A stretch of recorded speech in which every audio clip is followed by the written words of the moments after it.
I think we're going. Hi, everybody. Janet Jetson. Hope you're doing well. Thank you for tuning in. Love my little green top if you can see me. I'm still in the closet, Veronica Weichel style. Let me just say that, Veronica Weichel style. And the light in this room is very soft. I'm not this pretty, really. I don't have to worry about putting on makeup in here. It's a godsend. It saves time because kind of terrifying, right? When you go online and you see girls with all of the beautiful makeup, it takes forever. So um, I'm not gonna. What if I not put the glasses on? Anyway, so I still love being in the closet. Thanks for tuning in.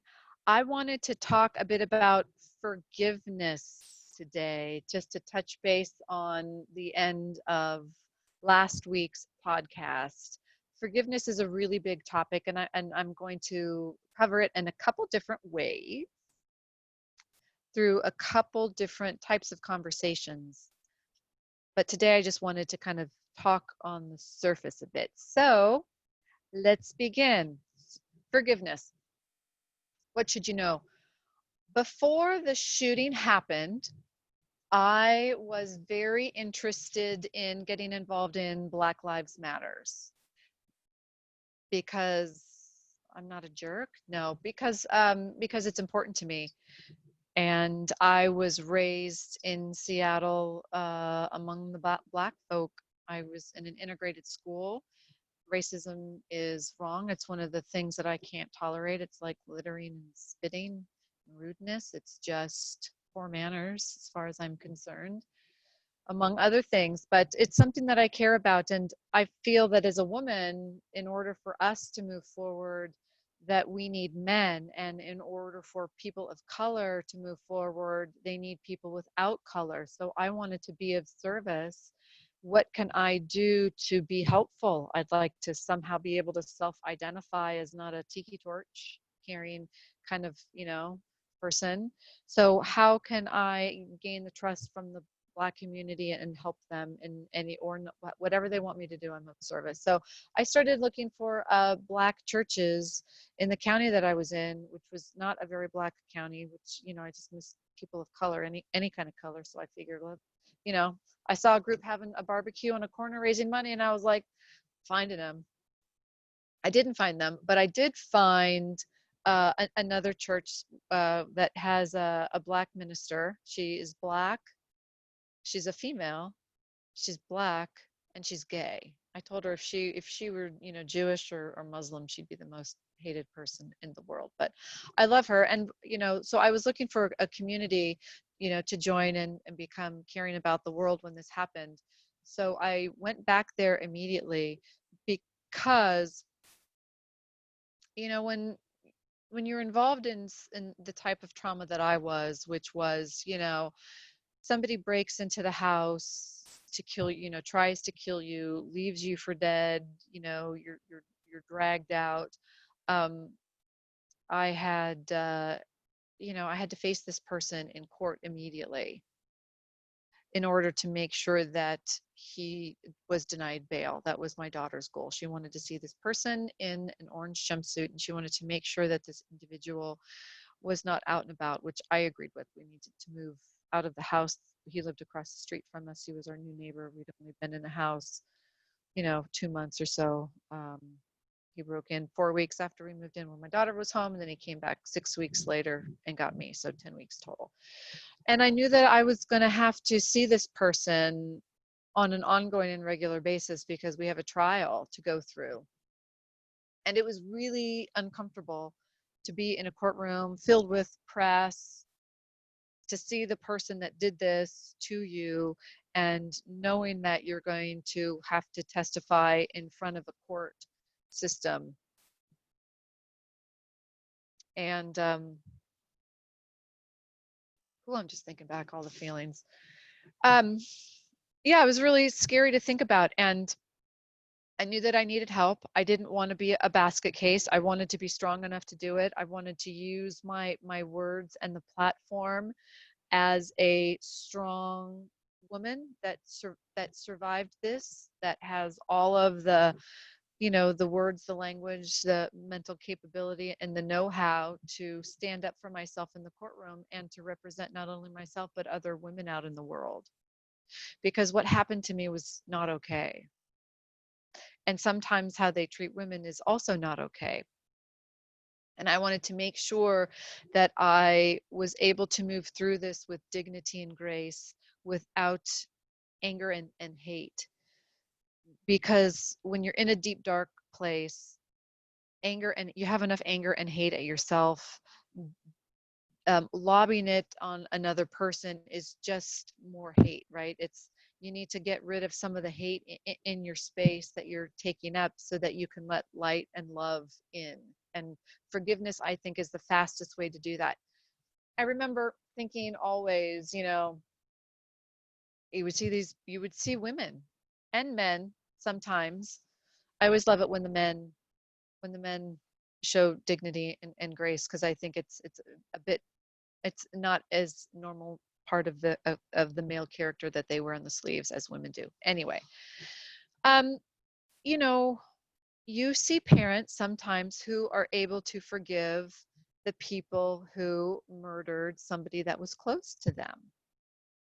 They become, pen pals in prison. They have a good working relationship. There was honest to forgiveness, honest forgiveness happened. And then you have two humans that are figuring out the situation that neither of them want to be in, move through it.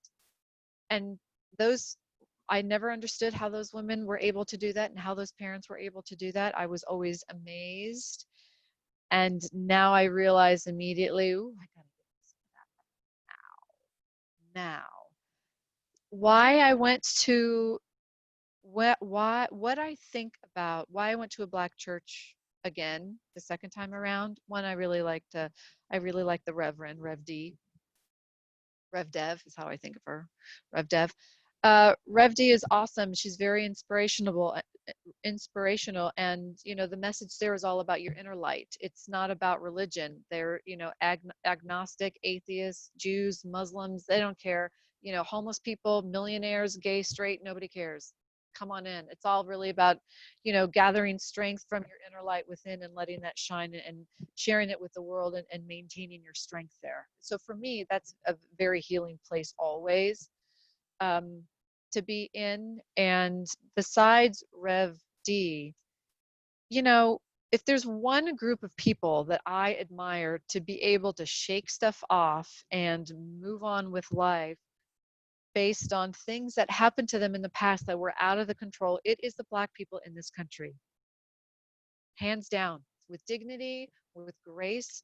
The fact that this race of people has not taken up arms on an ongoing and regular basis to wipe out these loads of white people that are doing the same to other white people, I need whatever that sense of calm, Lord help me now, Jesus, strength and resolve to move through the next day on top of forgiving myself, forgiving others, forgiving the situation. I knew that I needed to get me some of that. So I did. And I think it is one of the things that still helps me to this day to forgive everything that was in my past that was ever holding me back.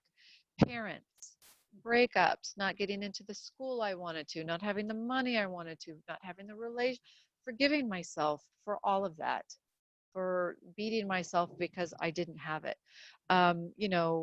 Forgiving the person that shot me, because I don't want to be held on to the hate.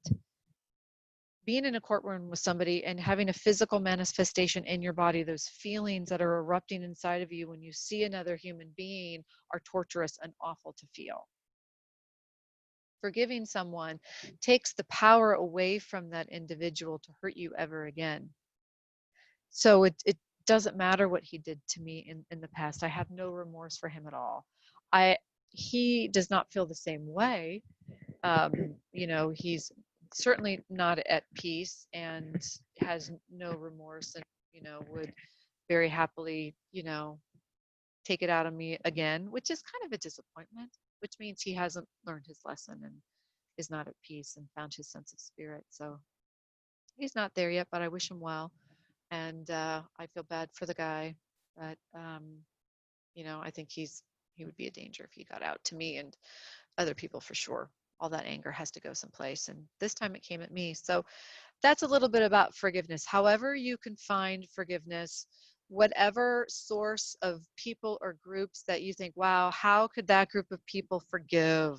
I don't understand how they are so amazing and off and wonderful in spite of them all. Learn from them. They're happy to give you their strength.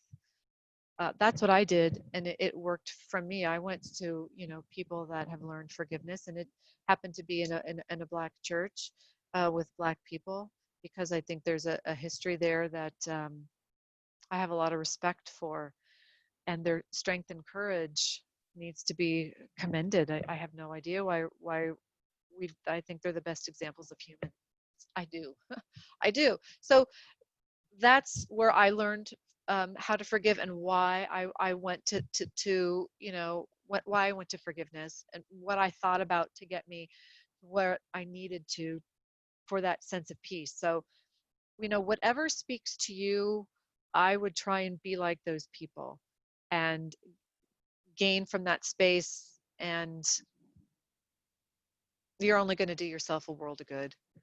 You just are. So however you can figure out how to, and from forgiveness then becomes love and a sense of spirit, because you've got to forgive yourself to then love yourself. You've got to forgive others in order for others to be able to love and give you. So you know forgiveness is connected with love, is connected with spirit, is connected with being a whole person again. And love, I don't mean the romantic love. I think romance and intimacy is a whole other kettle of fish to become a full human. But this is how denial, I think, showed up for me, and what I needed to do to move through that to help with getting on with my life post trauma. I hope this was helpful. Let me know. I'm happy to expand on this more. I will be expanding on forgiveness more. I think it's an important thing, and it's a tool that you can use to your best advantage and in life. So drive on, be well. We're in this together. If you survived something for a reason and you're waiting for a wake up call, you got it. Wake up. Let's get to work. Let's help other people. Thanks, guys. Jenna Jetson.